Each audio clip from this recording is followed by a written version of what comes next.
होइन हो के साह्रो भएको कि यस्तो अनि छिमेकीहरूलाई दसैँ आइरहेछ एकदम रमाइलो छ पार्टी चलिरहेछ खसी काटेर या इन्जोय होइन आफ्नो आफ्नो घरतिर पनि लडाइँ छ दाजुभाइको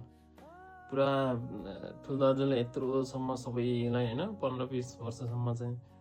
सब परिवारलाई चाहिँ एक्लैले हेरिराखेको थियो होइन अहिले चाहिँ अलि उमेर बढी भयो अब परिवारले पनि हेल्प गर्ने बेलामा त ल दाजु बुढो भयो अब यसलाई चाहिँ साइड लगाउनुपर्छ भन्ने पो कुरा गर्छन् के भएको यस्तो यहाँ यो त अति भएन र अब त झन् मिलेर पुरा चाहिँ हरेक चिज एचिभ गर्ने बेलामा त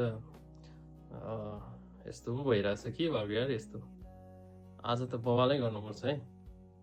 न त छिमेकीहरूले त बस्न खान दिँदैनन् उहाँ पार्टीको पार्टी है पुरै इन्जोय चलिरहेछ ल इन्जोय कन्टिन्यू गर्नु छिमेकीहरू आज चाहिँ हाम्रो घर पनि मिलेर चाहिँ काम गरेर बवालै गर्नुपर्छ भन्ने जस्तो लागिरहेछ मलाई सिया